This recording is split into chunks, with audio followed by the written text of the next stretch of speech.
should really be a huge story. It's the James Show, News Talk 820, 93.3 FM, WBAP. I am your host, James Parker, and this is nothing against the fine people of Midlothian, but did you know that the guy living down the street from you was a pro-ISIS guy? Did you know that he was studying how to make bombs? Did you know that? Let me just give you the whole story here. This is ugly. This comes from the National Desk. And new this morning, the FBI says it arrested a man in Texas accused of trying to provide material to support a terrorist organization. John Michael Garza Jr. is being charged in federal court. Here is part of the statement from FBI Director Kash Patel. The suspect allegedly shared ISIS propaganda, sent cryptocurrency believing it would fund terrorist activity, and attempted to deliver materials intended for explosive devices. Now, according to court documents, Garza met with someone who he thought was connected to ISIS, but in reality was an undercover FBI agent. During that meeting, he described how to mix components and offered to send some sort of instructional video on how to build a bomb. Now, agents were first tipped off about Garza back in October. That's when things started to go down, when NYPD told them he was following several pro-ISIS accounts online.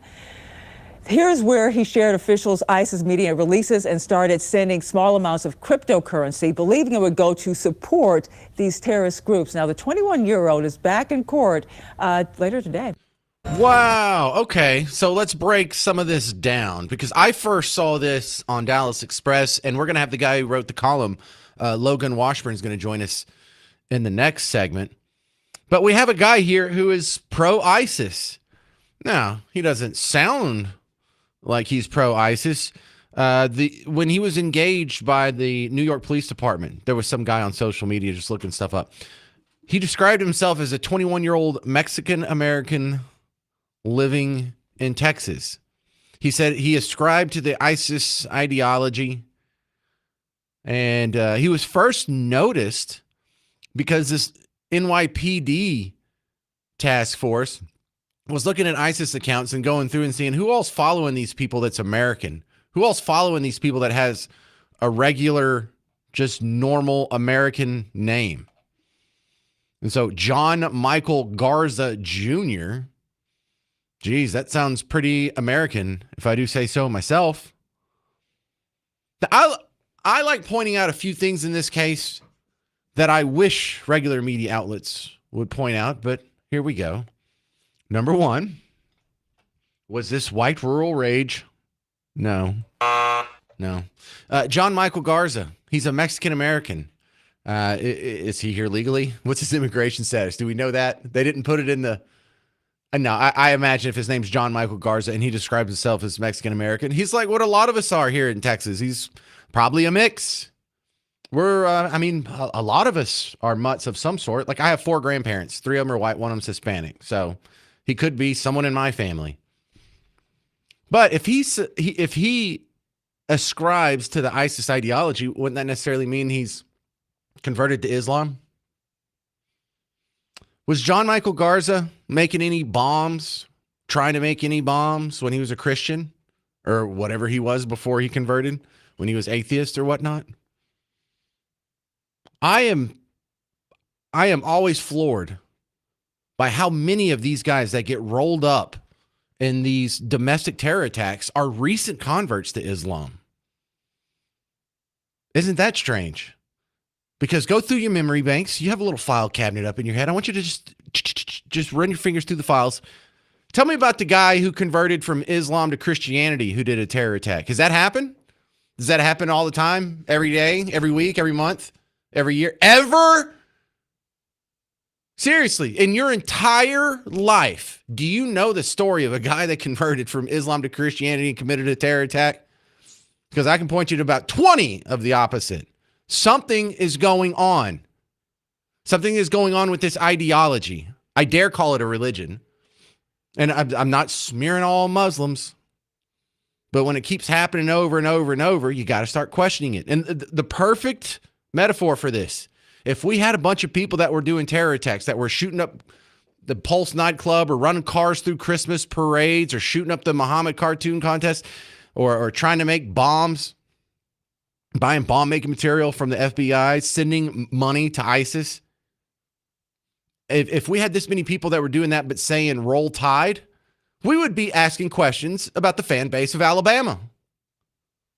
That's all I'm doing here. For some people, it just feels icky. It feels ugly. It's like, oh, he's being racist, or oh, he's being Islamophobic. No, this is a legitimate question. If it keeps happening over and over and over in one direction, but not in the other direction, then there's not a problem with converts or just religion as a whole. It just happens to be converts to this one religion. Do you know anybody that converted to Mormonism that turned around and started getting bomb making materials from undercover agents, the FBI? You ever heard of a Lutheran with a grudge who's sending money to terrorist organizations overseas?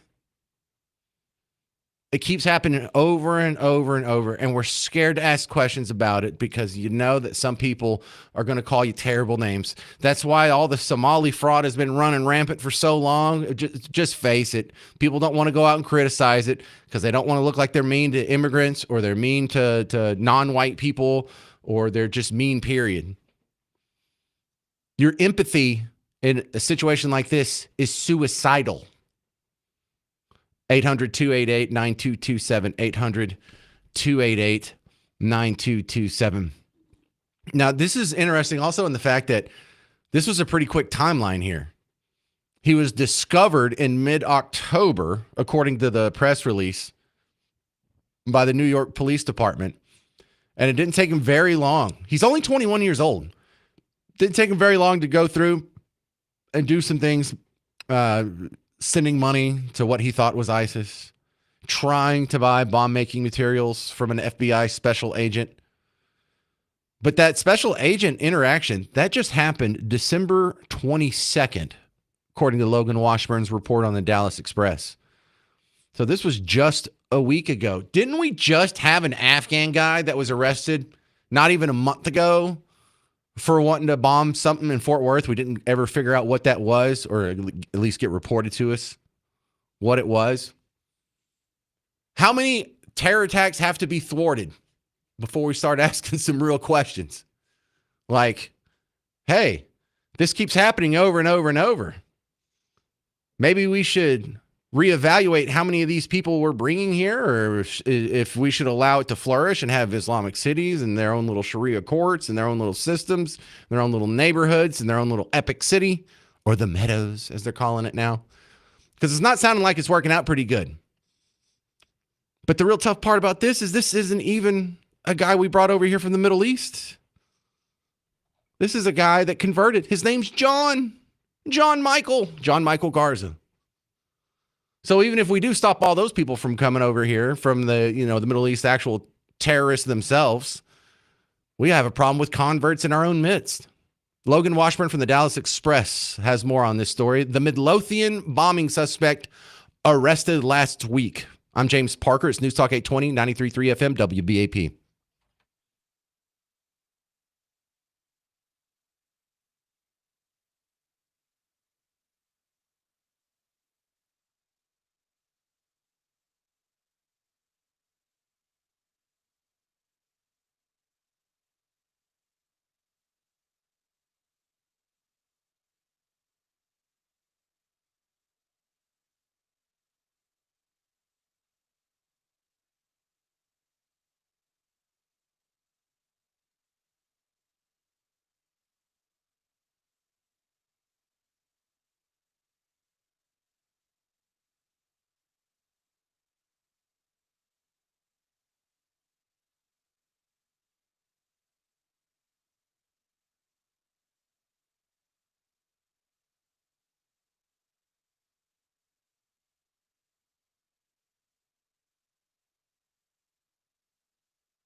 ISIS in Midlothian. It's the James Show, News Talk 820, 93.3 FM, WBAP, your home for Mark Lee Van Camp and Robbins. They're going to get special credit later in the show because they. I heard a soundbite for the first time on their show, and you'll hear it later. But I want to talk about the what do we know about this 21-year-old suspect that was arrested in Midlothian for being ICE sympathetic and getting a little too interested in making bombs. The guy who wrote the article that first tipped me off on this story, Logan Washburn, is with us from the Dallas Express. You can find him at dallasexpress.com or their handy-dandy mobile app.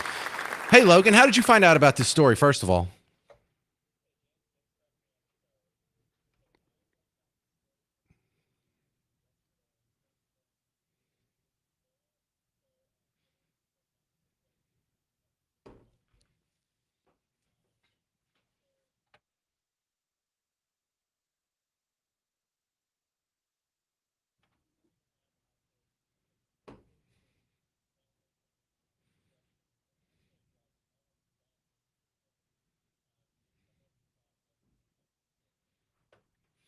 Okay, so I noticed that you said he's from Midlothian. Now, he's living there currently. Do we know where he's from, where he was born?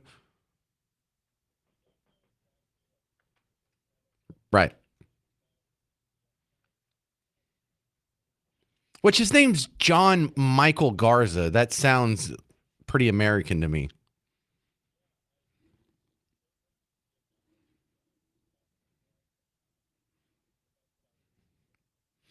So, what do we know about his association or his fealty to ISIS? Is he a Muslim convert? Is his family Muslim? Is he a recent convert? Do we know?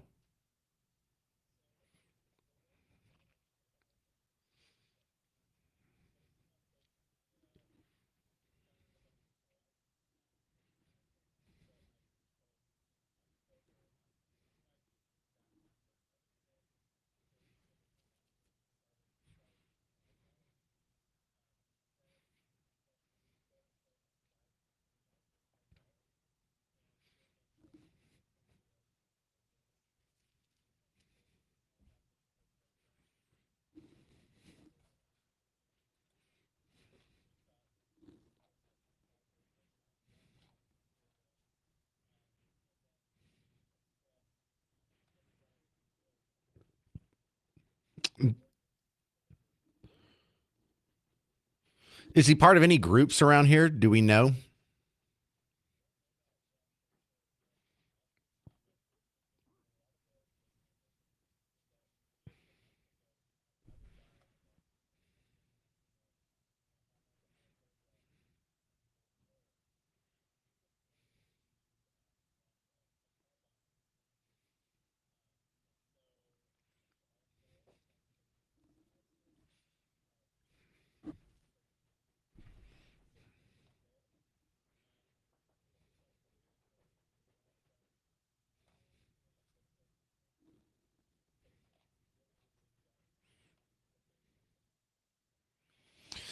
So I think it's a hell of a coincidence that we had two near misses with bombing suspects in the last month. Is the reason I asked if he was part of a group, because that's, I mean, there's a whole lot of lone wolves out there for it to still be a lone wolf.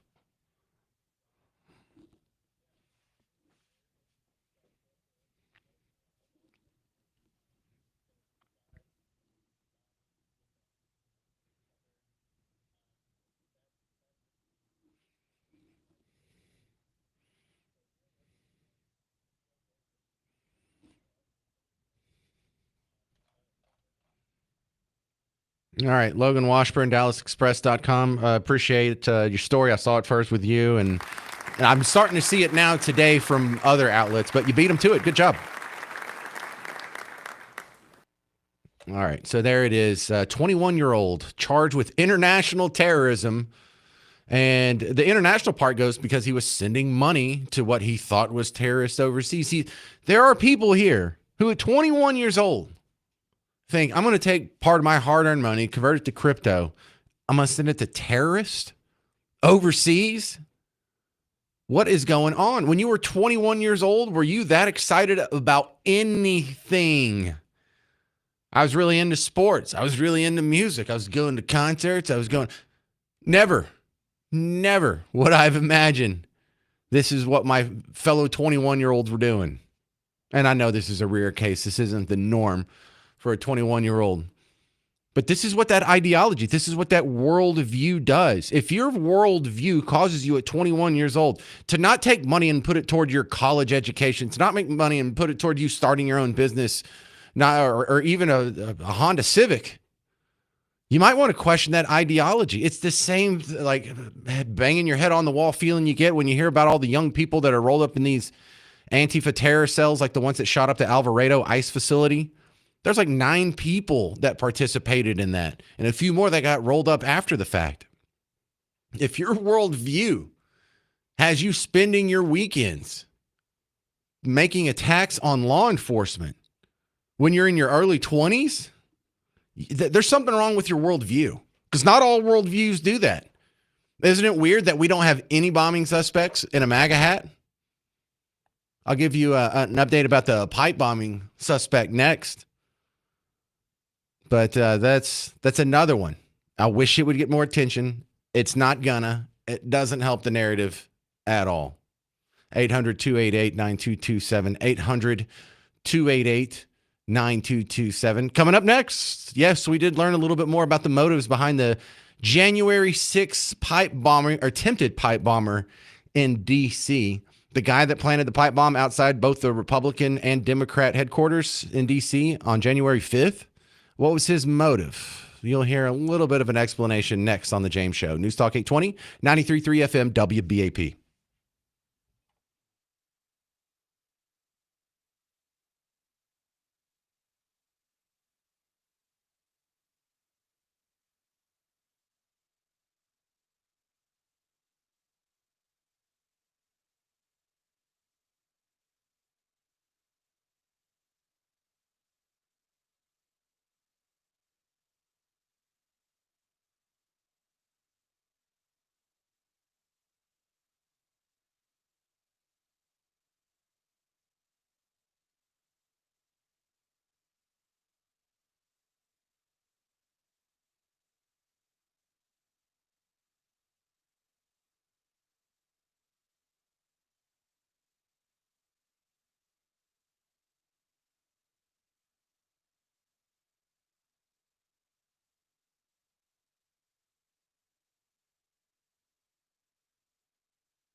The D.C. pipe bomb suspect appears in court today. It's the James Show, News Talk 829 93 FM WBAP. I am your host, James Parker. A couple of reports on this. The first one comes from ABC News.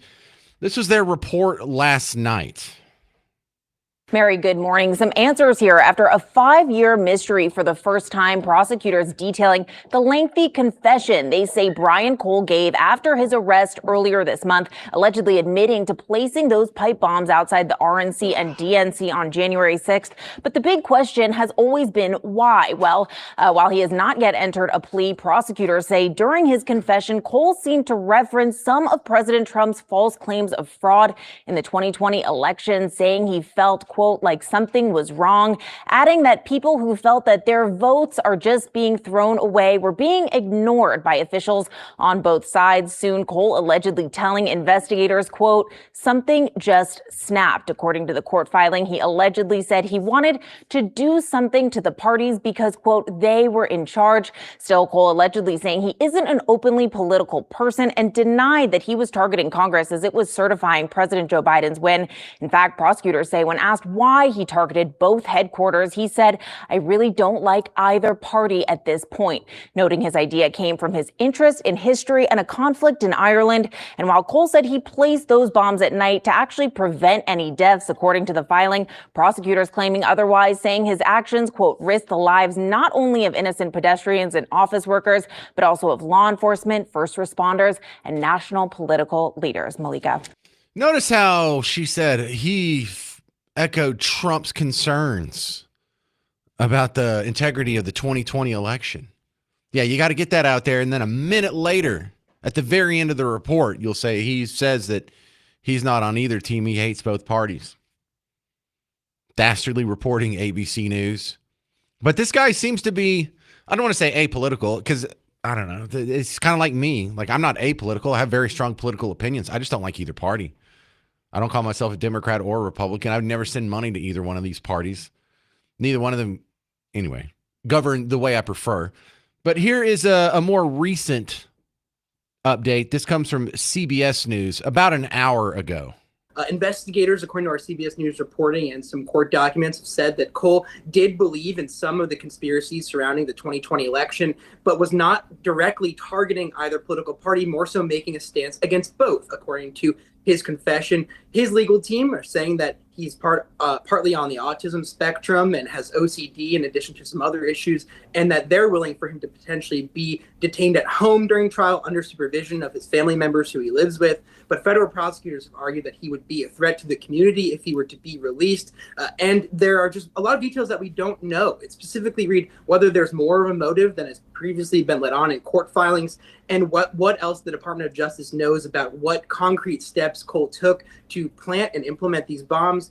Looked like, according to court filings by the Department of Justice, that he cleared his phone a number of times and had tried to get rid of a lot of the bomb-making equipment that he had. But then after planting these bombs in the end of January of 2021, went to go purchase more materials. Investigators say he didn't talk to anyone about this plot. Again, just a number of abnormalities about this behavior leading up to and after allegedly planting these bombs, and whether he fully worked alone. These are all outstanding questions we could hear some more answers today on. All right. So that was Jake Rosen from CBS News. And there's not just questions about what happened on January 5th and then January 6th in the follow-up and what happened in the days after that. Another question is, well, what happened for 4 years? If they could track this guy down in just a few months because they paid attention to it and tried, why didn't they try for 4 years? Isn't that a little weird? Isn't that a little weird how in the aftermath of January 6th, they had the manpower to go track down hundreds of January 6th protesters, most of whom didn't commit any crimes. They just walked through Statuary Hall, didn't even knock over the velvet ropes, didn't spray paint anything, didn't set anything on fire. You had time and manpower and the resources and the courts all to, and we've talked to a lot of them on the show, to chase down all of these people. There's a local guy, Larry Brock, retired Air Force veteran.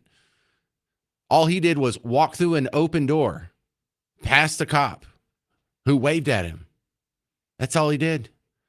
He walked around for a little bit. He looked around. He left. He came home.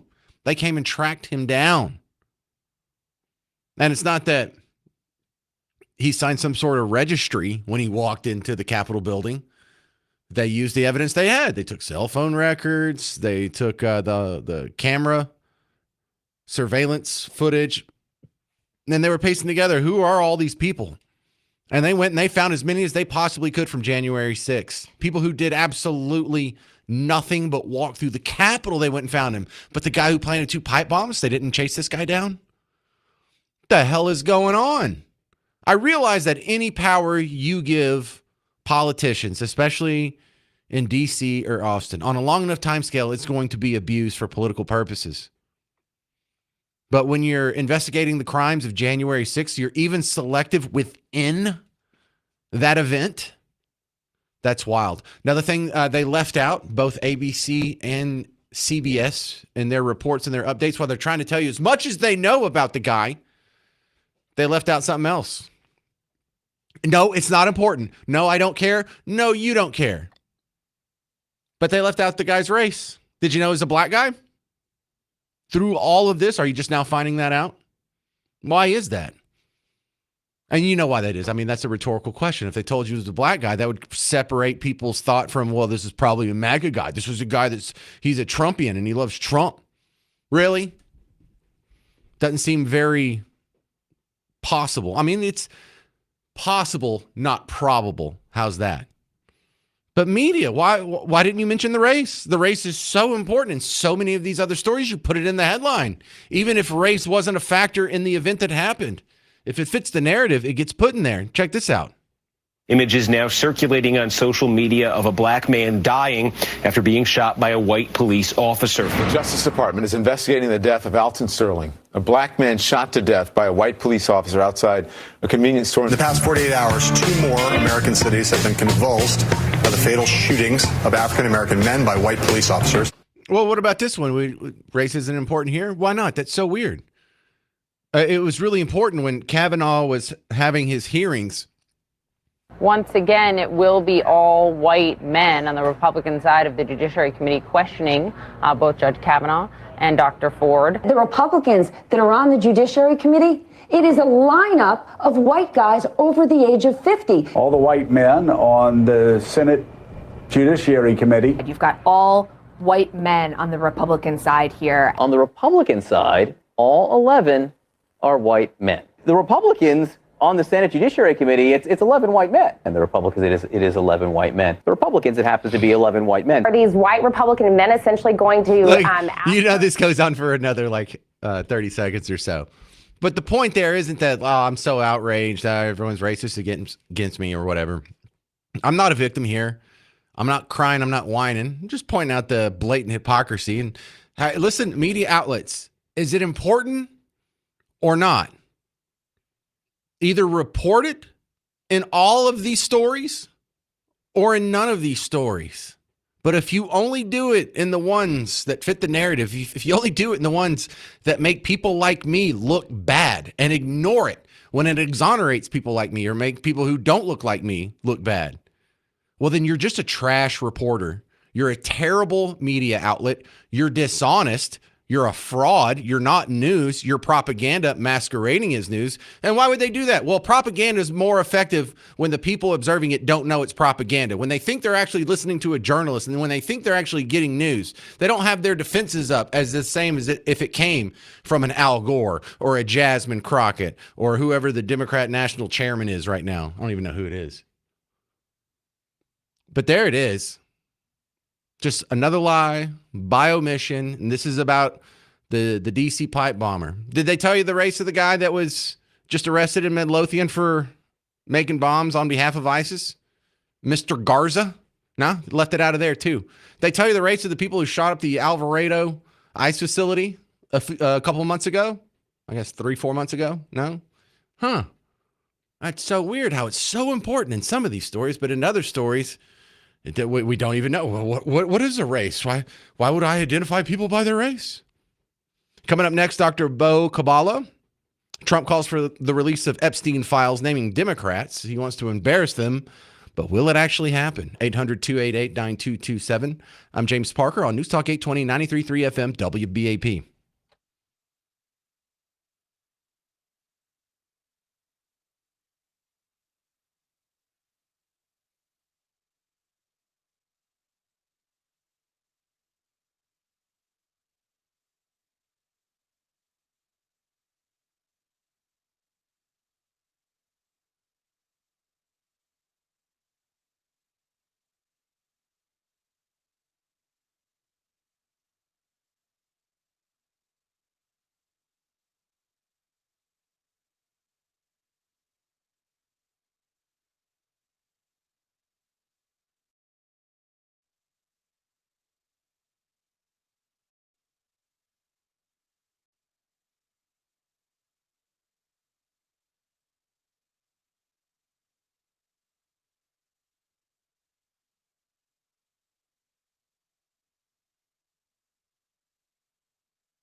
So we're going to get the Epstein files or not? It's the James Show, News Talk 820, 93.3 FM, WBAP, your home for Markley, Van Camp, and Robbins. And my next guest from Tarleton State University, Dr. Bo Kabbalah. Trump has called for the release of any Epstein files naming Democrats. I mean, are we actually going to get this thing ever, or are they still playing games with us?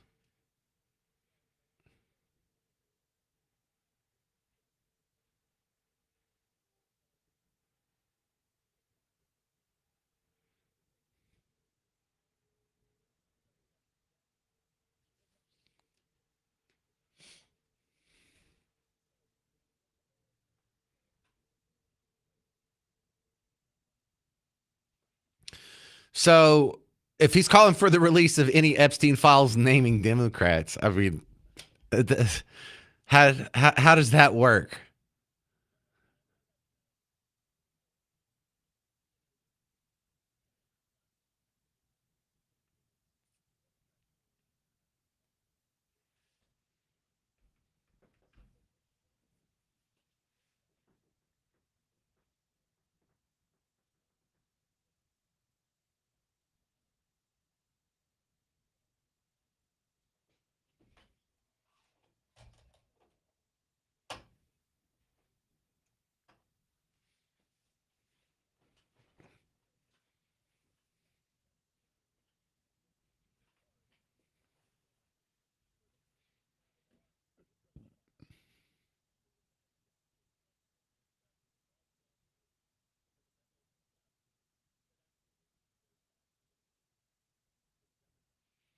Well, Dr. Bo, the deadline for them to release all that info was what, last Friday or the Friday before last? And we still haven't gotten it all?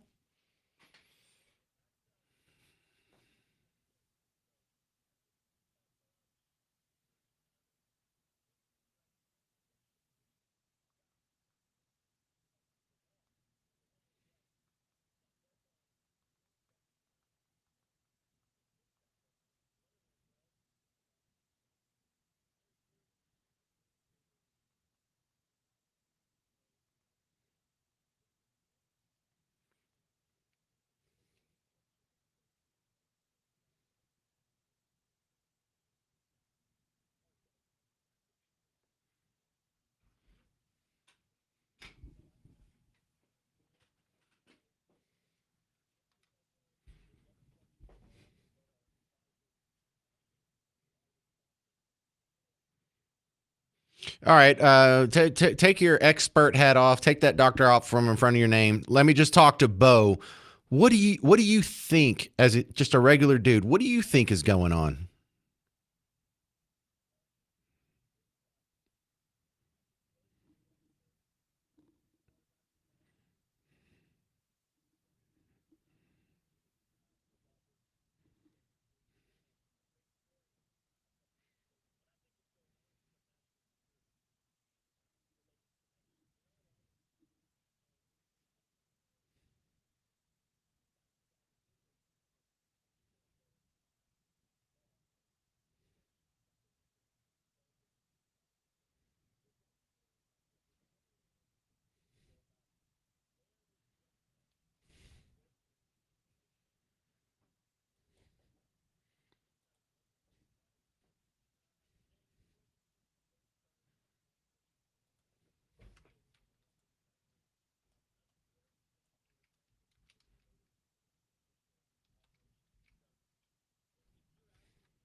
Dr. Bo Kabbalah, Tarleton State University, national security interests. Explain that.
Now that's interesting, Dr. Bokabala, because you went the financing route. I thought you were going to say that the CIA was taking advantage of this to capture and blackmail assets.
All right. Well, thank you very much, Dr. Bokabala, Tarleton State University, poli-sci professor. Appreciate it, sir.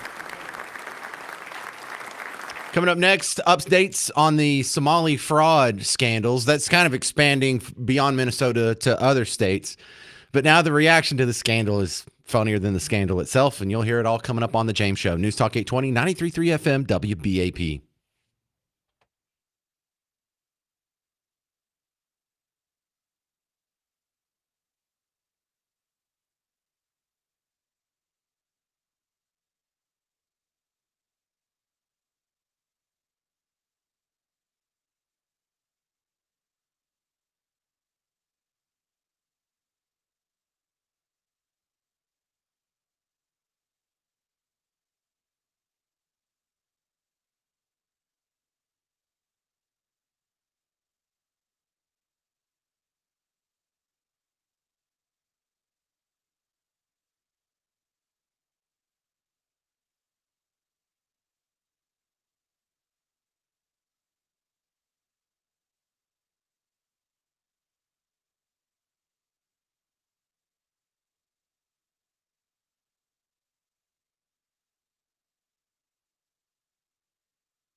Well, this Somali fraud story just keeps getting better. It's the James Show, News Talk 820, 93.3 FM, WBAP. I am your host, James Parker. Some of you who are listening to the Casey Bartholomew shift this morning probably heard me playing some of this audio.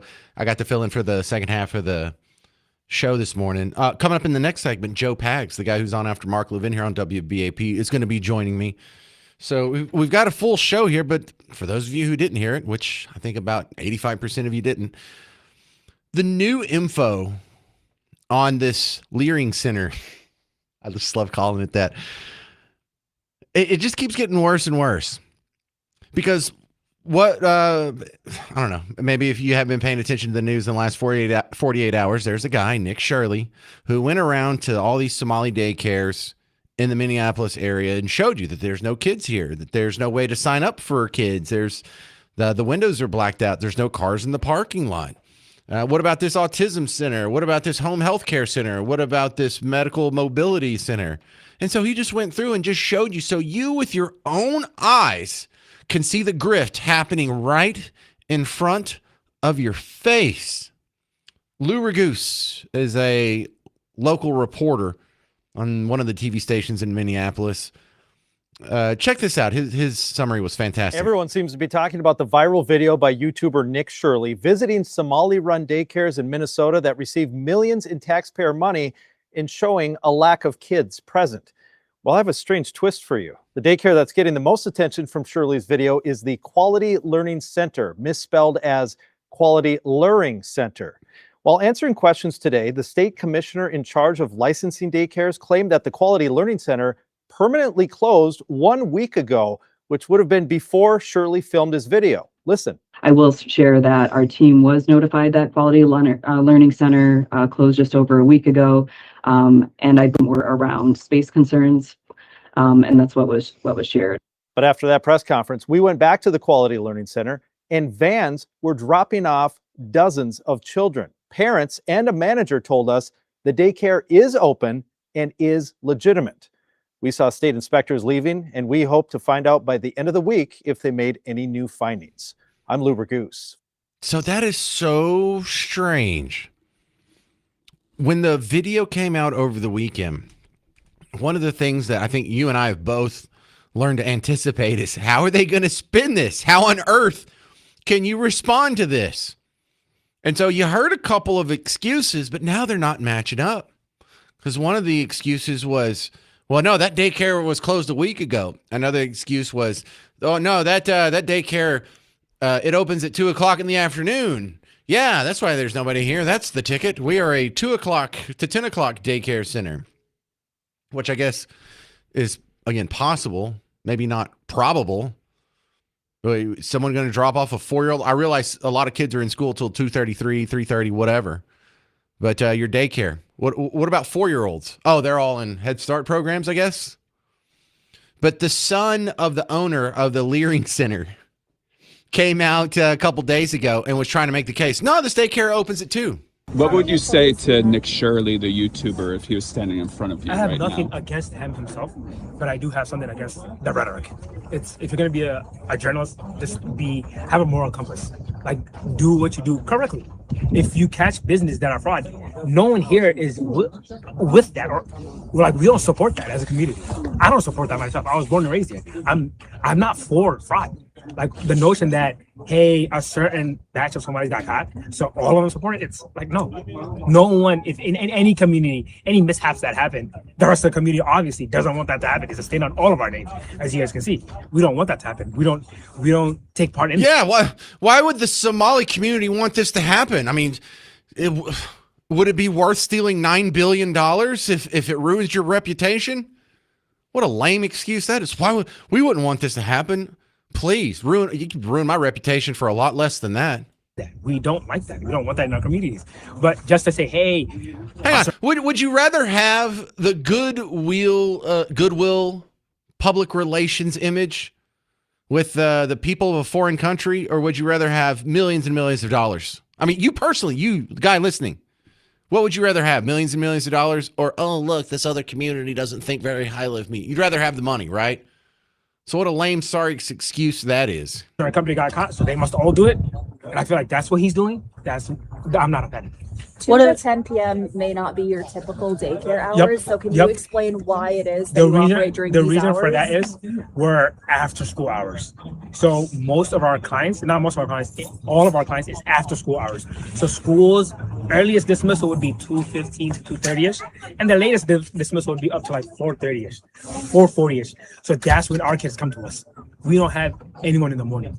We deal with only parents and clients that come to us after school. So that's why ours are 2 to 10 p.m. If we try to do, once again, I'd like to conclude the YouTuber that was making the claims, you were here earlier today. I came here at 1 o'clock. You were here. Where are you now? You claim we're closed. You claim we're a fraud. Where are you? Why are you not here right now? It's like you're trying to put out a certain message about a certain group. I'm not going to make that claim. I don't want to make that claim without me knowing him personally, but that's what it seems like he's doing from his front.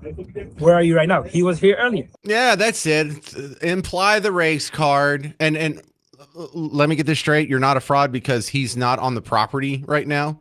Oh, he's making all these claims. Where are you right now? What does that matter? How does that prove anything? What if he was standing next to you and you'd be like, oh, well, I guess we are a fraud. So all of this was red herrings. All of this was straw men. Nobody believes that you're a daycare that's open from 2 p.m. to 10 p.m. Do any daycares exist? And I kind of mean this rhetorically, and I kind of mean this literally. Do you know of a daycare? Is there a daycare in your town?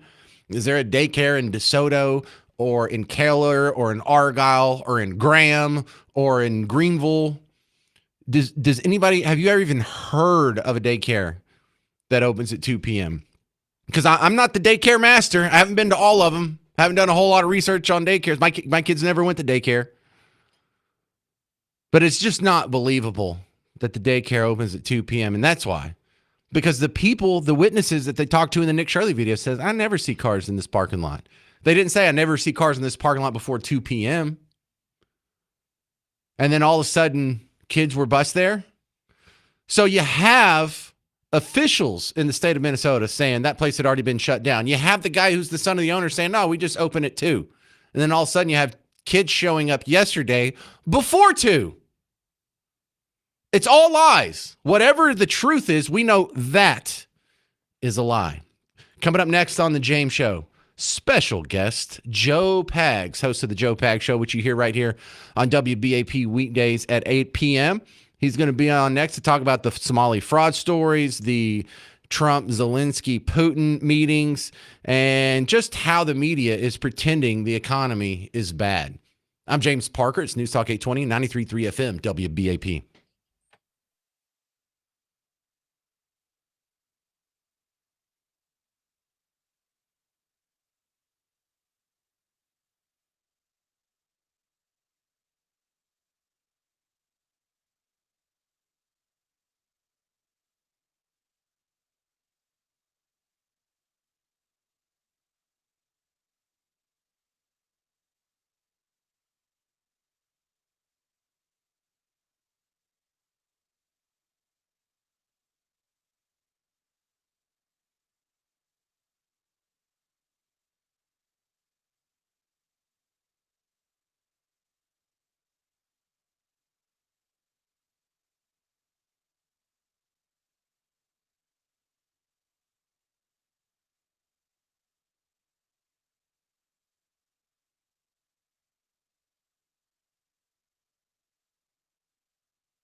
We got a special guest, Joe Pags, on the James Show, News Talk 820, 93.3 FM, WBAP. I am your host, James Parker, but the guy who comes on WBAP at 8 o'clock, he's on with us right now, number 7 on the Talkers Heavy 100 list, which we count in the talk radio world. That's like our AP top 25 is how we score it.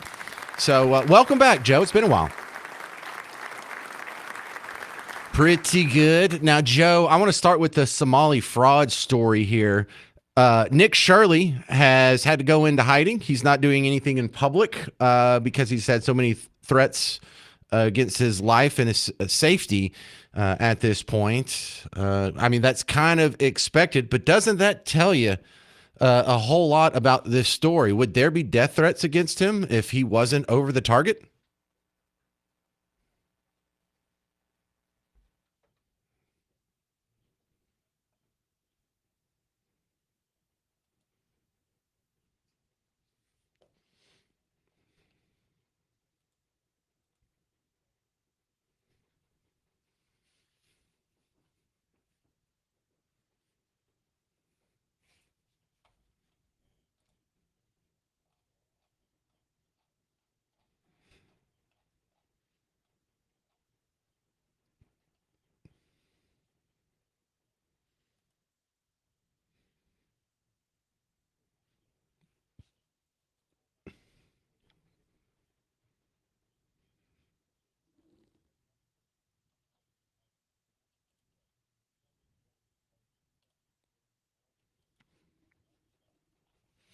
Well, the sad part is this guy's name. He's Nick Shirley.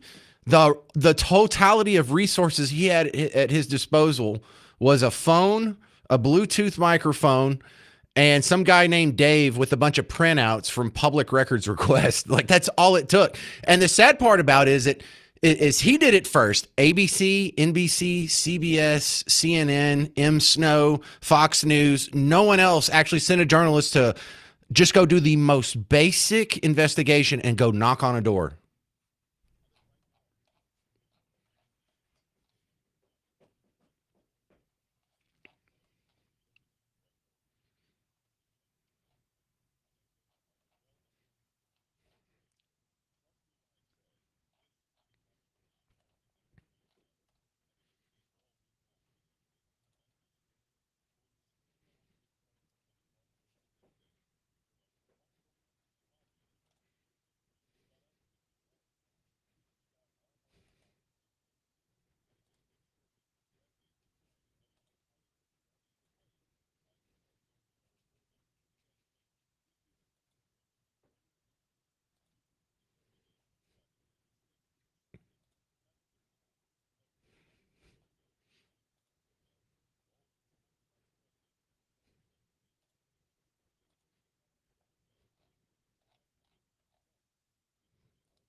Well, we're talking with Joe Pags from the Joe Pags Show. You can hear him tonight on WBAP at 8 o'clock. The other story that I think must be going pretty good because it's not getting reported on is the talks between Trump, Ukraine, and Russia.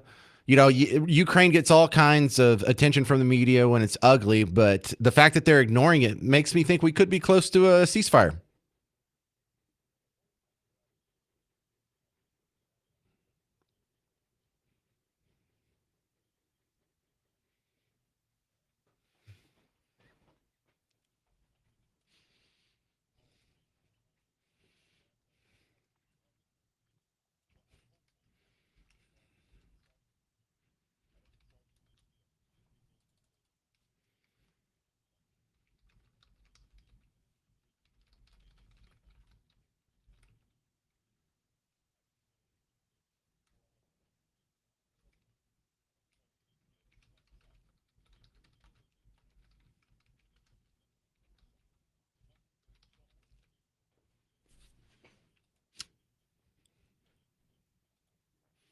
So one thing I like about this, though, is when you see a Nick Shirley go in and fill in the gaps that the regular media is not doing.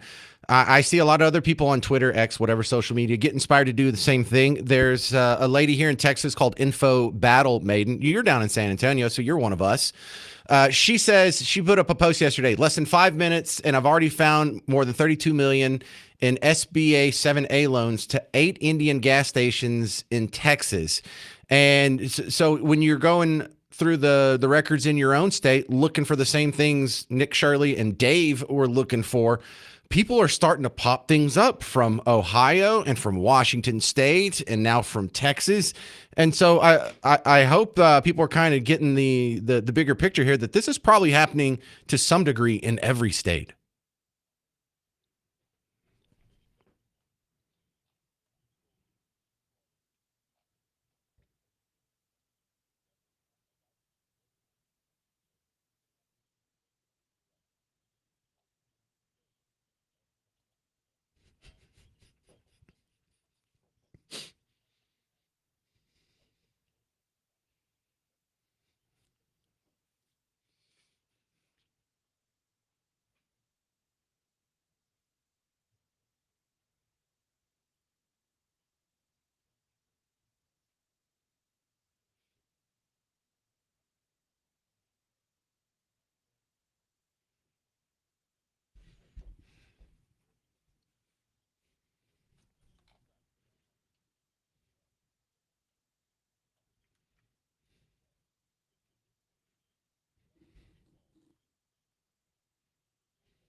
Well, Joe Pax, thanks for coming on during the holiday season here. I really appreciate you sharing your big name on the Little James Show.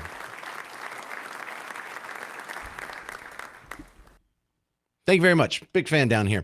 All right, coming up next on the James Show, we keep going through fraud after fraud after fraud after fraud. The next one, are we going to go to war with Venezuela or are we going to go to war with Iran? In fact, I think the next question should be, which one are we going to bomb next? I'm James Parker. It's News Talk 820, 93.3 FM, WBAP.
All right, so there's some new twist in the Somali fraud storyline coming out of Minnesota.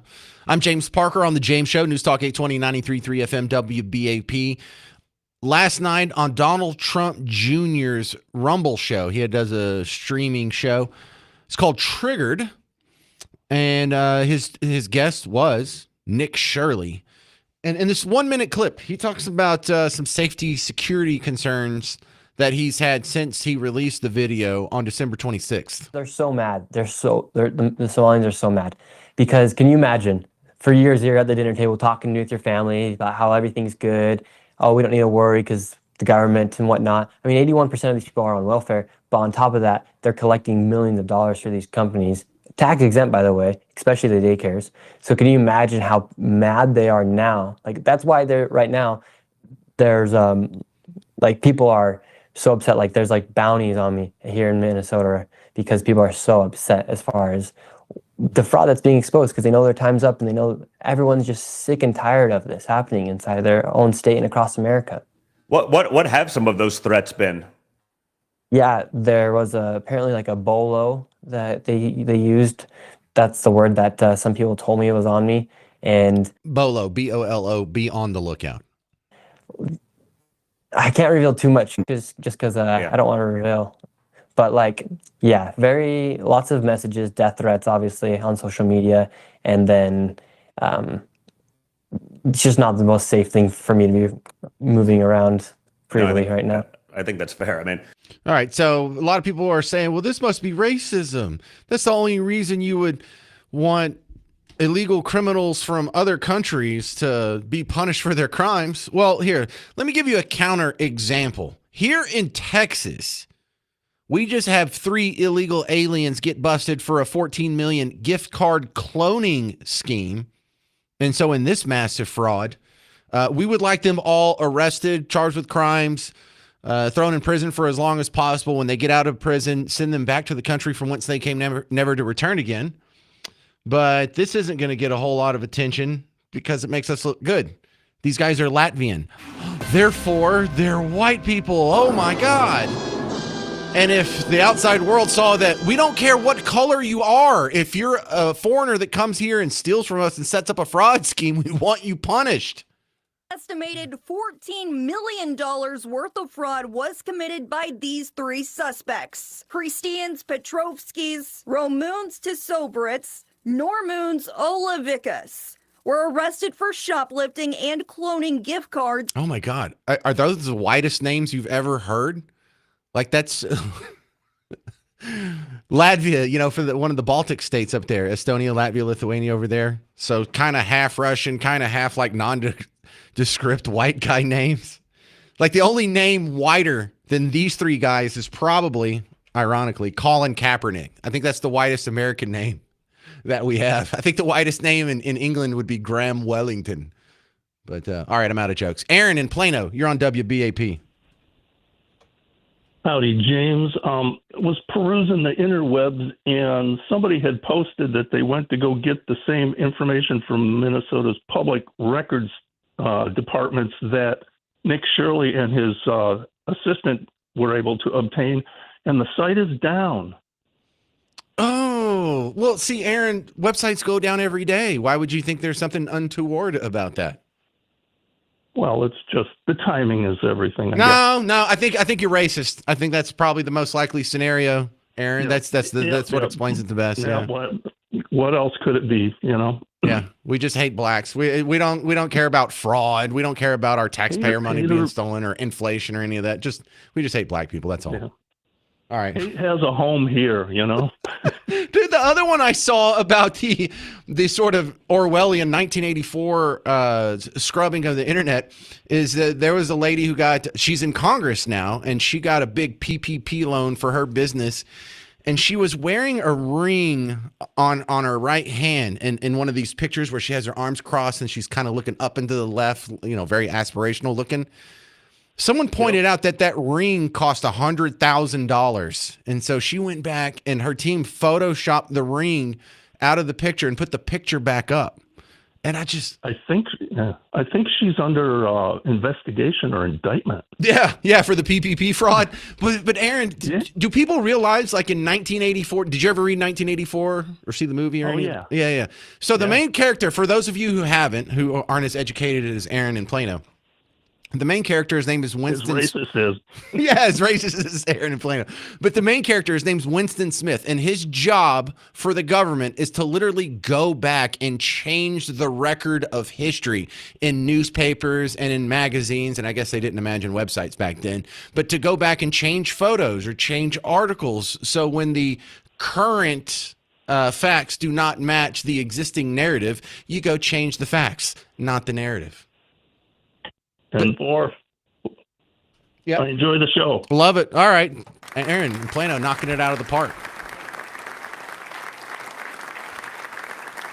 So, yes, for those of you who were listening earlier today, I did an interesting rundown on how what we're experiencing right now in America is a lot like what many empires that have risen and fallen have gone through. There seems to be a pattern with societies and empires and giant successful golden ages in the times where they rise up versus the times when they decline. And they make the same mistakes, all of them. We're doing the same thing in America. And if we only had a better understanding of history, if we only had a real education system, and I mean one that teaches you the Roman Empire, not that men can have babies, maybe we would vote a little bit different in this country. But you'll hear it next. There's going to be a rundown from John Stossel. I'm going to play this at I think 4:05. There's going to be a rundown from John Stossel, and then I'm going to follow that up with some notes on how that overlaps just beautifully, or really tragically, with a bunch of the headlines that are in the news right now. 800-288-9227, 800-288-9227. Coming up next, though, we got to talk about the prospect of war with Venezuela and or Iran. Who's going to get bombed first? I'm James Parker on News Talk 820, 93.3 FM, WBAP.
Are we going to war with Venezuela? Or are we going to war with Iran? Both seem to be on the table. It's the James Show, News Talk 820, 93.3 FM, WBAP. And if you're saying, James, where did all this Iran talk come from? Well, Trump said this was yesterday. Iran has been behaving badly. And if they don't stop it, they're going to get themselves another bombing. How close are we to another war with Iran? Well, I don't want to say that, but Iran may Hang on. be... You notice already a flaw in the question. How close are we to another war with Iran? We ever been at war with Iran before? Just wanted to point that out. How close are we to another war with Iran? Well, I don't want to say that, but Iran may be behaving badly. It hasn't been confirmed, but if it's confirmed, look, they know the consequences. Consequences will be very powerful, maybe more powerful than the last time. Yeah. And Iran should have made a deal the last time. I gave them the option. I said, you can make a deal. Do it. I told them, do it. And they didn't believe me. Now they believe me. Do you have evidence that Iran is behaving badly? And what do you mean by that? This is just what we hear. But usually where there's smoke, there's fire. Have you heard the expression? What do you mean related to the nuclear capabilities? Well, no, I'm hearing that they're not nuclear yet, but maybe nuclear too. The sites were obliterated, but they're looking at other sites. That's what I've heard. They're looking. So it'll take a long time. They're not going to go back to where they were, but they have other places they can go. And if they're doing that, they're making a big mistake. Yeah, please. There's no reason for them to do it. Okay, so I foresee that if the news cycle continues to pummel the media's preferred narrative, they're going to jump on this. They could jump on this in the next day or two because it is kind of a scary thing, and we saw them do it this summer.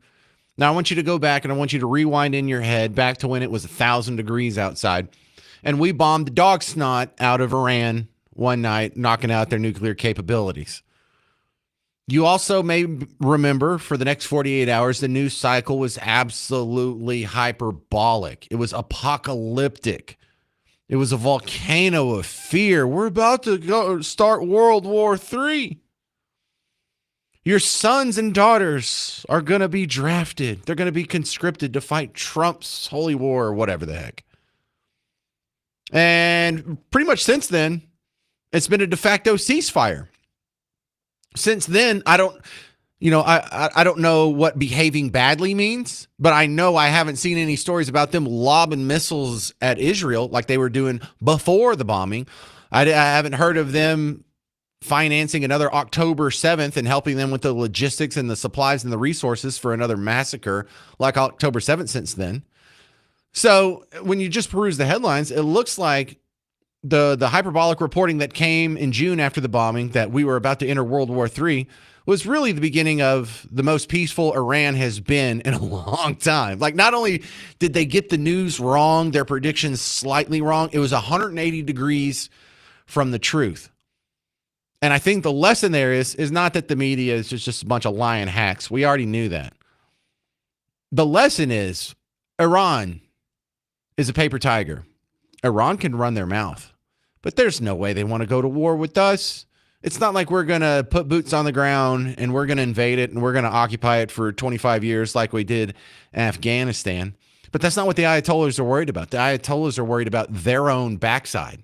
Are they going to be able to stay in power or not? And that really is about the depth of their thinking on this.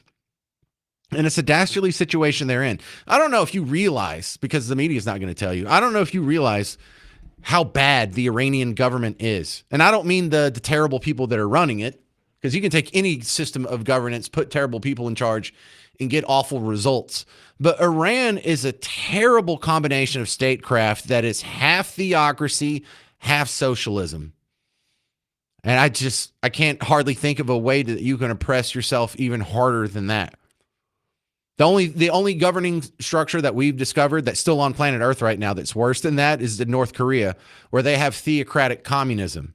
You don't think of North Korea as a theocracy, but literally the head of state is the current guy's grandfather, Kim Il-sung or whatever, that died years ago when I think about the time I was born, and then Kim Jong-il took over, and now it's the next one, Kim Il Sung. I forgot the names of all of them, but it's technically the grandfather is still in charge, and the grandson that's there now is just kind of holding the gavel in his grandfather's stead. So it is a theocracy, but it's even worse than socialist. It's a communist theocracy.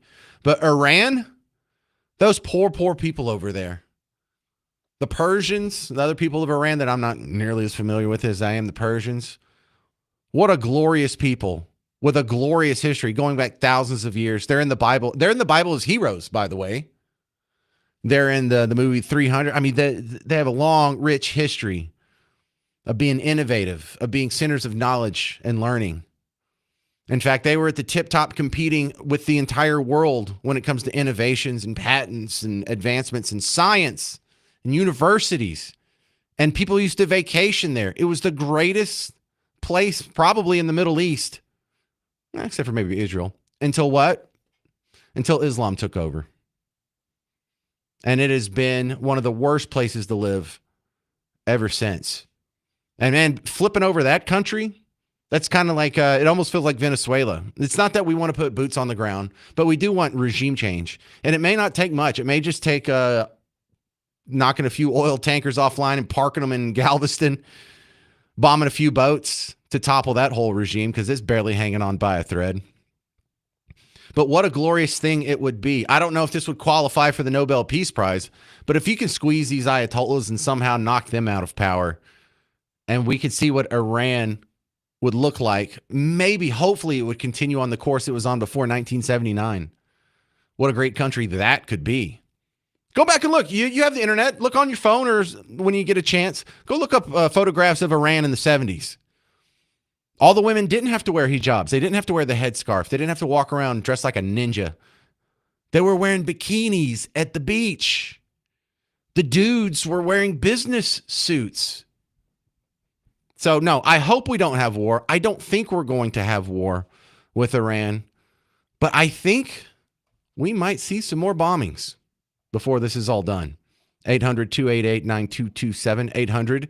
800-288-9227. Coming up next on The James Show, how often does your husband think about Rome? More than you think. I'm James Parker on News Talk 820 and 93.3 FM WBAP.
How often does your husband think about Rome? It's the James Show, News Talk 820 93.3 FM WBAP. I am your host, James Parker.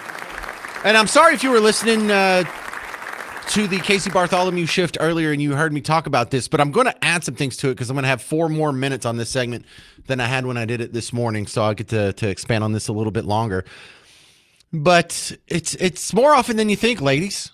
I remember when we were doing the pre-Christmas episode last week, I was telling all the wives out in North Texas, here's what your husband really wants for Christmas. I know you can't afford it, and that's okay. You might not have the acreage to make use of it. But if conditions were perfect, your husband really for Christmas would like a tank. And I know that sounds stupid, but that's how guys think. Trina, wouldn't you like to have a tank? Wouldn't that be sweet? Yeah. Garrett's, both of you, you'd probably like to have a tank over there. Dude, a tank would be awesome. Even if I didn't get to shoot it, it would be awesome.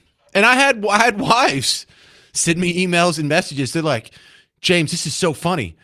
I heard your show, and then I asked my husband if he wanted a tank for Christmas, and he was like, oh, really? Like what kind? Like would it run on diesel?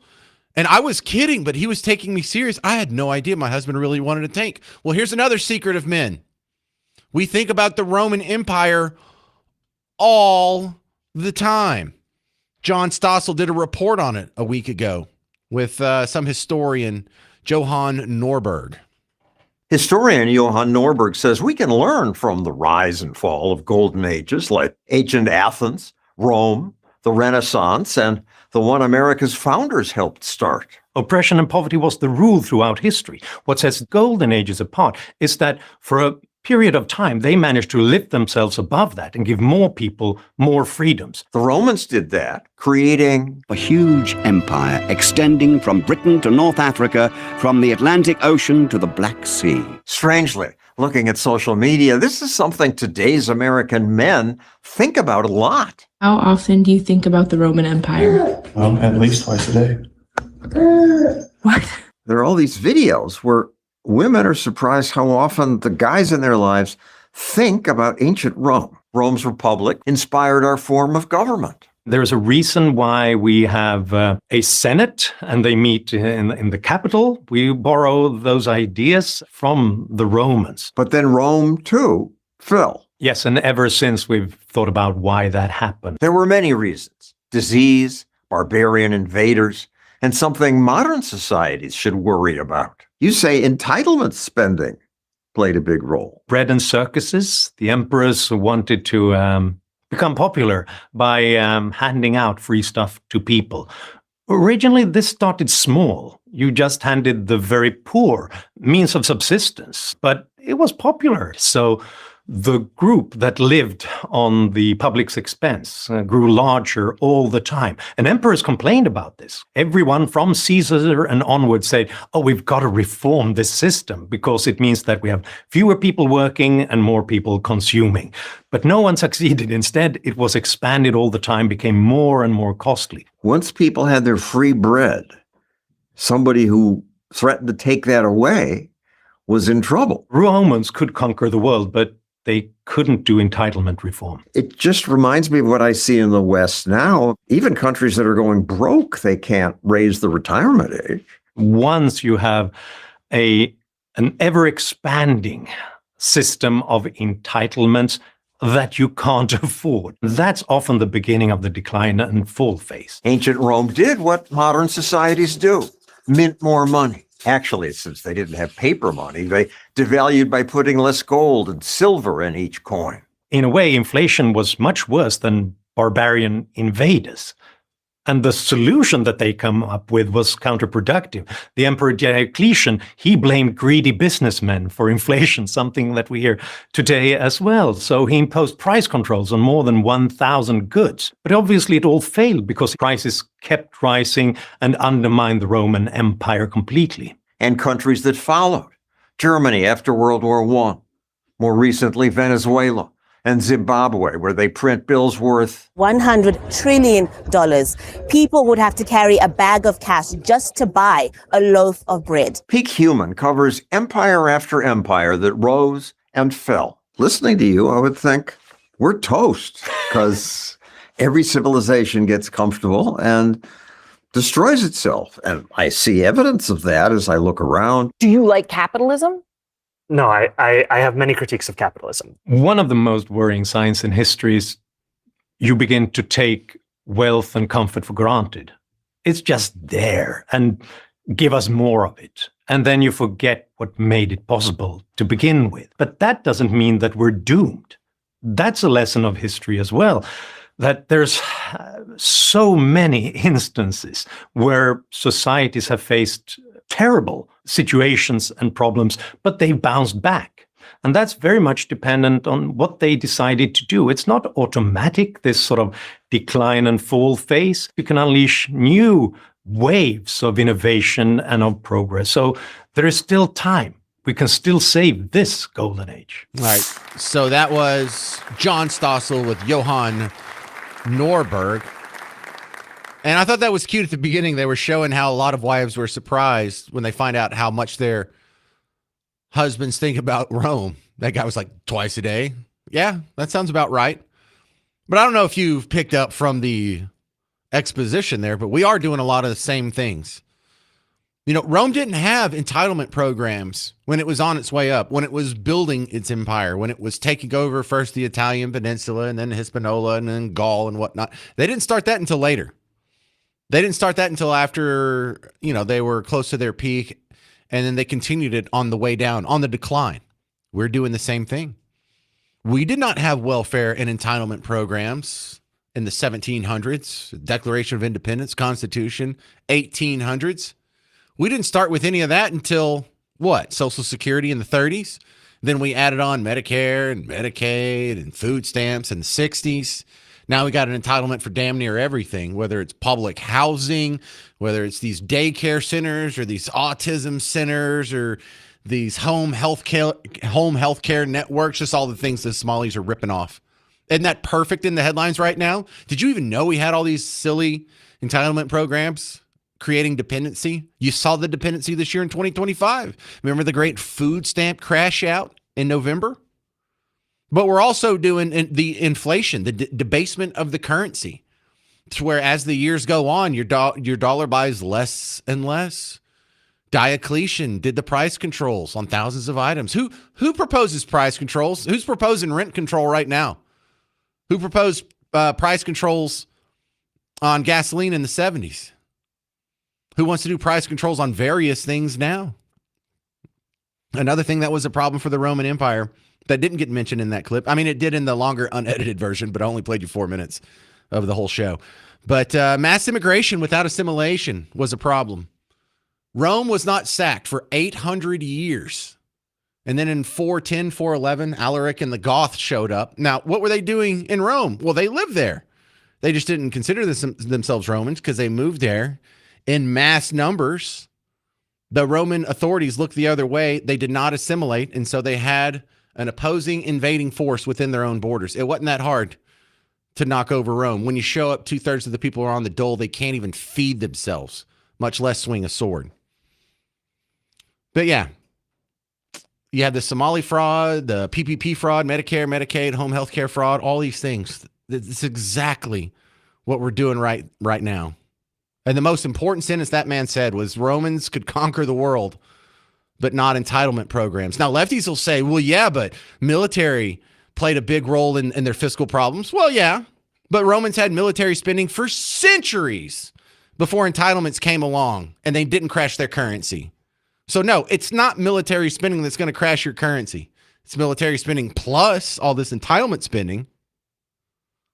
But if you learn your lesson, you know what's going to be coming next if we're going to keep making the same mistakes. And one of the big mistakes is I even hear people on Team Red saying this. One of the things Rome did that they turned out to regret, that turned out to contribute to their downfall, is they were letting foreigners into the country en masse in exchange for military service. Why? Because the Romans didn't want to fight anymore. The Romans were wusses. They wanted to sit home, collect their dole, eat their wheat, go to their bathhouse. And they didn't want to fight anymore. They weren't a fighting people. Ugh, weapons of war, gross. And so they got the foreigners to do it for them in exchange for citizenship. Come fight in our military. Before long, most of the Roman military wasn't even Roman anymore. How do you think that worked out for them? There's no more Romans. 800-288-9227. 800-288-9227. I'm going to continue with another similarity that Romans did with Americans with their currency coming up next on the James Show, and it has to do with what we put on our currency. That's next on News Talk 820, 93.3 FM, WBAP.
Hey there, welcome to the James Show, News Talk 820, 93.3 FM, WBAP. I am your host, James Parker.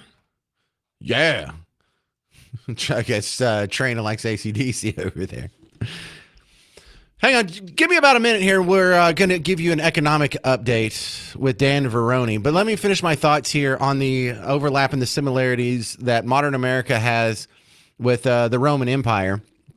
And one thing that I saw in one article one time many years ago that I saved, and I pretty much just memorized it because I've gone over it so much on the James Show over the years, but I haven't really heard this anywhere else, is what we've done with our money.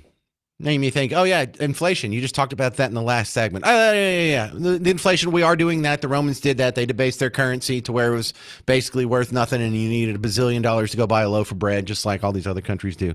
I got it. We're headed down the same road, fiat currency instead of the gold standard. I got it. But there's something else.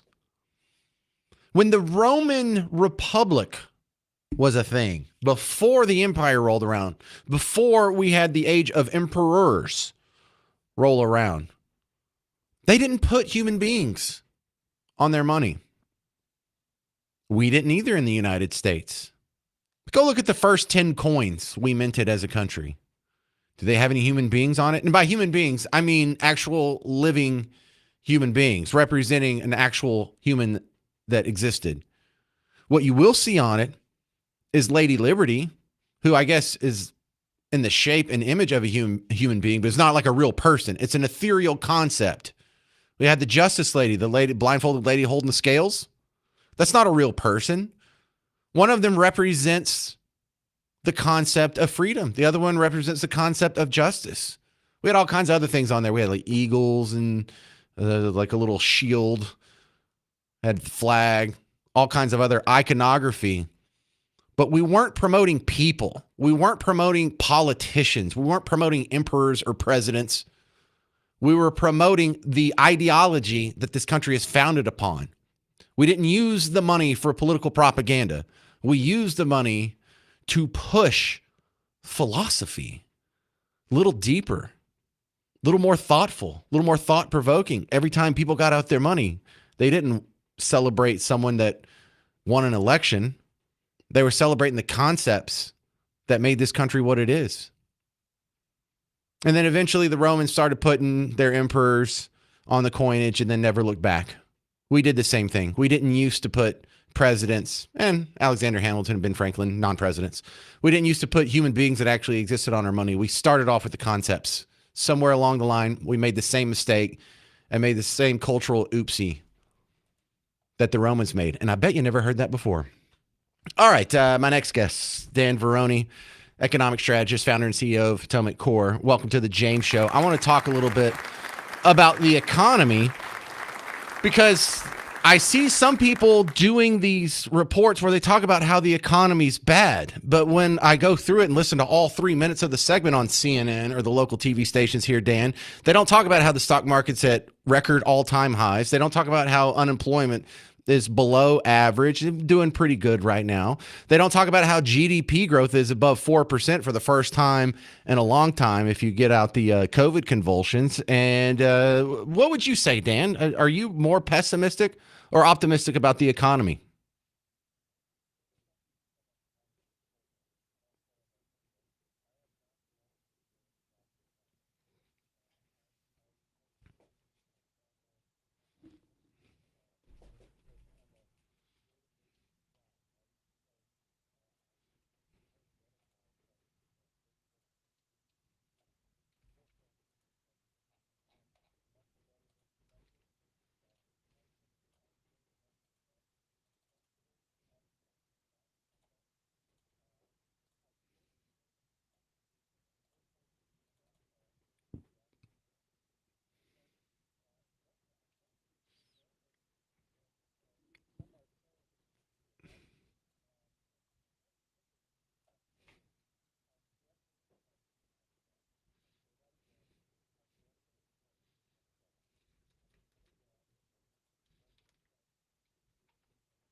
Well, Dan Veroni, yeah. So I'll play devil's advocate here. There's still some people that are concerned that all these tariff and trade deals are not worked out.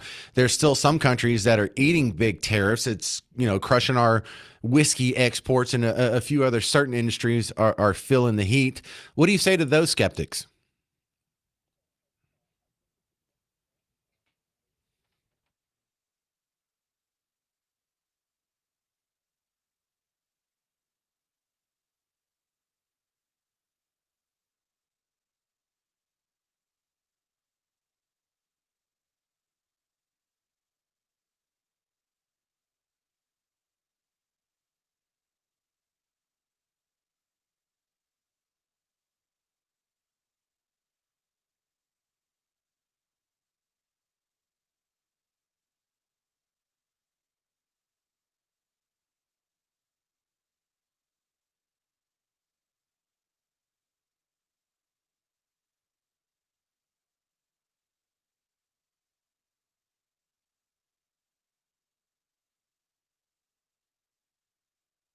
Well, Dan, you do a lot of consulting for a small businessman trying to make the next step. Do you think 2026 is going to be a good chance for expansion of our small businesses?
Yep.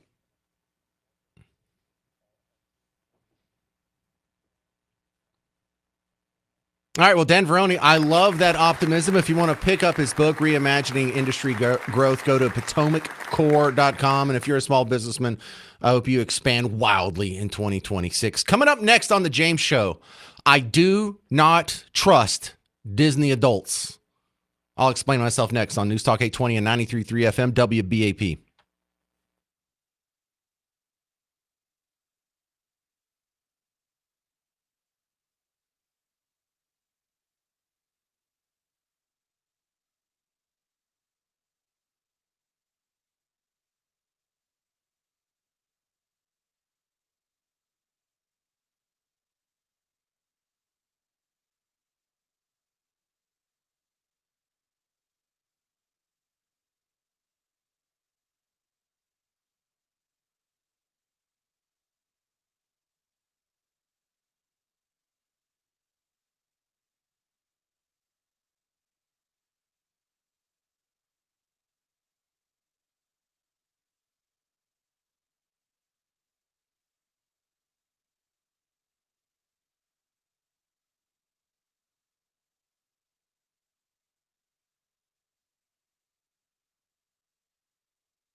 I do not trust Disney adults. It's the James Show, News Talk 820, 93.3 FM, WBAP. First, before we delve into this, let me explain my definition of a Disney adult, because there's a lot of adults that go to Disney that I have no problem with. If you have kids and you're accompanying them to Disney, that's the most normal thing in the world. I am not suspicious of you at all. You do not count as a Disney adult. But there's a group of adults that go to Disney. They don't have kids.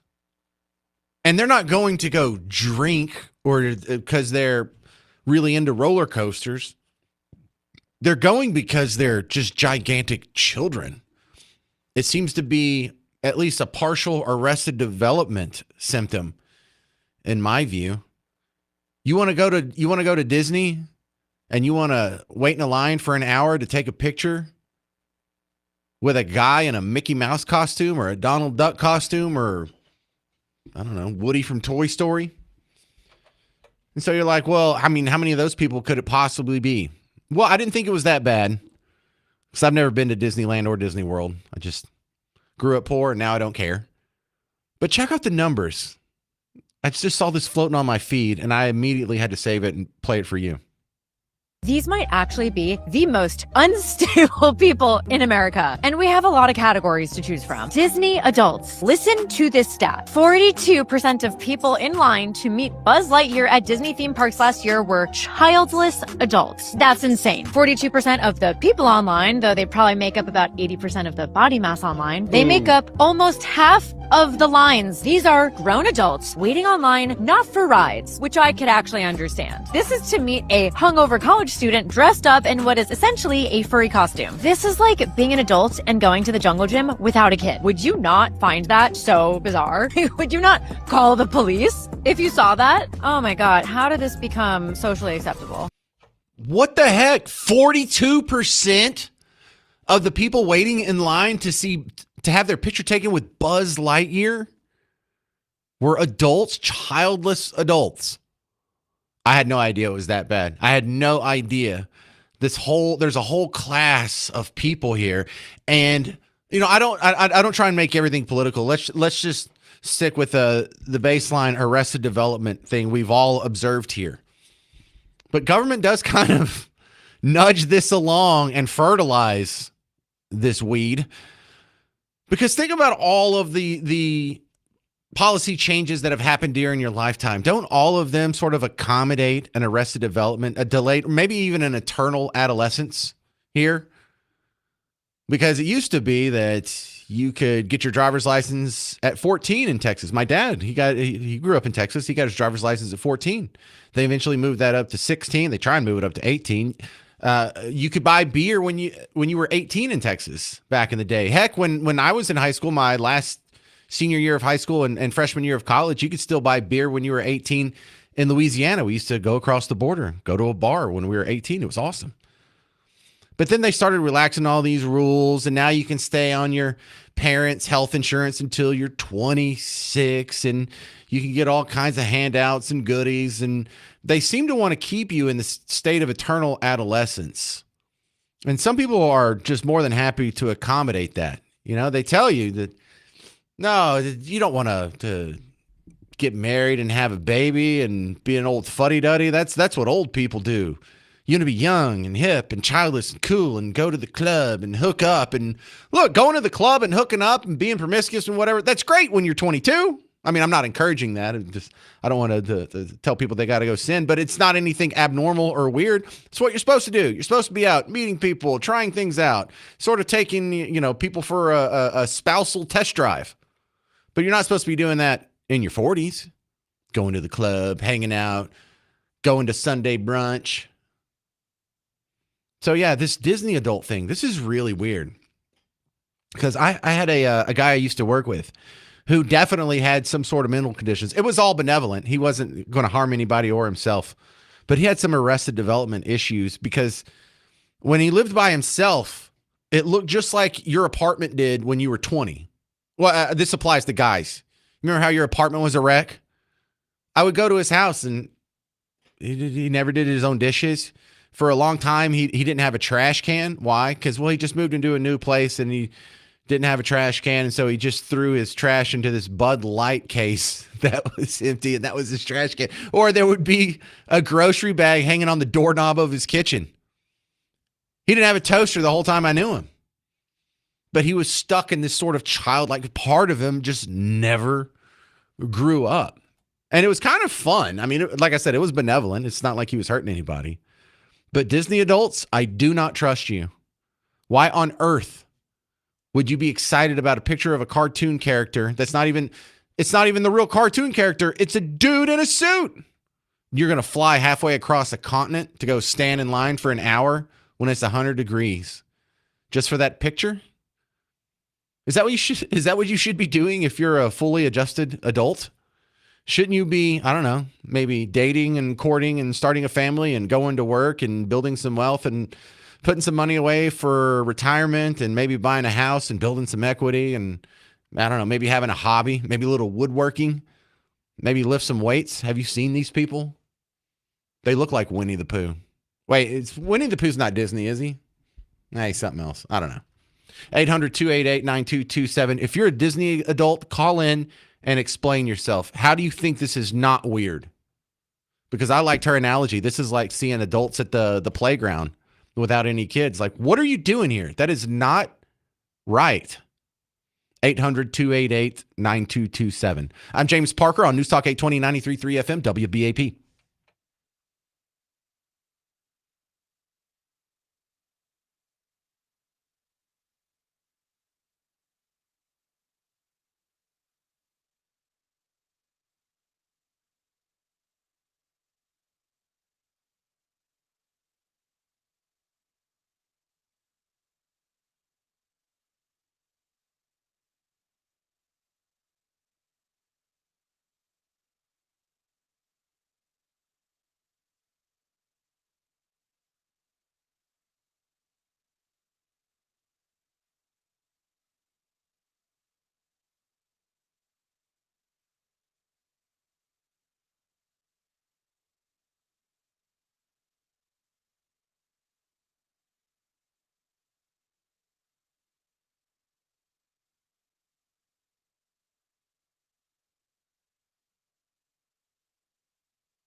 Do you trust Disney adults? It's the James Show, News Talk 820, 93.3 FM, WBAP. I am your host, James Parker. I've never been to Disney World or Disneyland, so I haven't seen this with my own eyes. But I have known people, I've worked with people that were adults that would go to Disney on their own. This guy I used to work with, he was a news guy. He was taking some time off. It's like, hey, what are you doing on your vacation? You're going to be gone for a week. He said, I'm going to Disney World. I said, I didn't know you had kids. He goes, I don't. I was like, oh, you going with your girlfriend? He said, no. What are you just going by? You meeting people there? You meeting your nieces and nephews? No. Jeremy was just going by himself. Why? He likes Disney World. I thought that was weird, but hey, understandable. Maybe you want to ride roller coasters. I can see how that'd be fun. Maybe you want to go to Disney Springs and get drunk at Epcot, or I really don't know what goes on there, but there's enough adult related stuff. But this viral video of this girl that explained 42% of people waiting in line to get their picture taken with Buzz Lightyear are childless adults, that threw me off. Big time. These might actually be the most unstable people in America. And we have a lot of categories to choose from. Disney adults. Listen to this stat. 42% of people in line to meet Buzz Lightyear at Disney theme parks last year were childless adults. What? This is David and Whitney. You're on WBAP. Hey, David. Hey, how you doing? Listen, I'm a 60-year-old single male, and on my bucket list, I have going to Disney World as one of the things to do. And it's not to get a picture with Buzz Lightyear. I could care less about Buzz Lightyear. It's to ride the rides. It's to go to, Epcot Center. It's to maybe check out some of their campgrounds. And there's so much to do there. So, it isn't just about the kids. It's about, it's kind of like about reliving a little bit of your childhood. But I'm going. Are you sure you're not a Disney adult, David? Do you have kids? I've never been. I've been to Disneyland like 8 times, you know what I mean? But I've never been to Disney World. David, do you have children? No. You never had children? Nope. I'm gonna go. I'll take a friend or something, but I am definitely gonna go. And it's, like I said, it's not about getting a picture with Buzz Lightyear. It's about a lot more. Well, there's a lot to discover there. Well, I'm not saying, and I was trying to make this clear. Not every adult that goes to Disney World by themselves is what I would call a Disney adult. If you want to go there and do adult things, you want to get drunk, you want to ride rides, you want to go see the world at Epcot Center. Yeah, the rides. That's fine. Yeah. Then you don't concern me. You're into roller coasters. I have other adult friends that are into roller coasters. They're in a roller coaster group that goes around and in fact, I'll let you know who they are if that's your bag and you want to go to roller coaster tours. My friend Brandon does that. I mean, it is. Yeah. Or do you know Brandon? Is that what's going on? Okay. So, but I am Brandon. No, you're David and Whitney. But but I'm just like him, so to speak. Good. Because that doesn't bother me. It's these people that dress in costume. It's these people that wait in line to see Buzz Lightyear. It's the people that act like children. They don't act like adults in that situation. Right. That kind of freaks me out because. Yeah, me too. I'm wondering. Yeah, I was just going to say, like, you kind of get that hint about people that turn out to be pedophiles in some of these instances. Like, like when you found out the guy from the Wiggles may have been into children, it's like, yeah, I can see what musician would want to spend his year on tour singing children's songs, wacky little wheels on the bus go round and around. That sounds like my absolute nightmare of a life. But if you're into kids, that's pretty awesome. That'll put you in close proximity. Like all these nasty teachers. Being a teacher and having to deal with snot-nosed elementary kids and middle school kids and high school kids for the entirety of the day sounds like an absolute nightmare to me. Pedophiles run to that. They want to be youth counselors. They want to be Boy Scout leaders. They want to be teachers and all this stuff that puts them into close proximity with kids. To me, that sounds like just an absolute waste of a weekend. But hey, look, David, not judging you. You sound like you're on the right side of this equation. So I hope I got to clear that up because I don't want to step on anyone's toes here. Go to Disney. Have fun. Just don't act like a child. So many of the problems that we have, so many of the complaints that the just grievances I'm always barfing out on the James Show are because adults are acting like children. Oh, how am I going to get to work without public transportation? Well, be an adult and drive yourself. That's what adults do. Children ride the bus. Adults drive cars. Oh, James, I don't know how I'm going to pay my rent. Well, adults pay their rent. I don't know how I'm going to pay for my health care. Adults pay for their health care. They pay for the health care of their children. You know what they do? They feed their children, even in the summer when you're getting free lunches from the school. And in the summertime, if you're not getting free lunches anymore, we don't expect other adults to pull up and hand your kid food. You do that. That's what adults do. Adults feed their children. Adults give their children rides. They give themselves rides. They pay for their own crap. All right, Disney adults, I got my eye on you. Y'all have really freaked me out too much. That's going to about do it for the James Show. Stick around next. Coming up, Mark Levin. Then after that, Joe Pags, who you heard earlier on the James Show. I think I might have to go back and pull that out and put it up on YouTube or something. But go find us, Facebook, YouTube, X, anywhere on social media. Look up James Parker Show, WBAP. We got all kinds of good stuff up there, and every follow, share, like, that all helps immensely. So thank you in advance. I'm James Parker. This has been The James Show, News Talk 820, 93.3 FM, WBAP.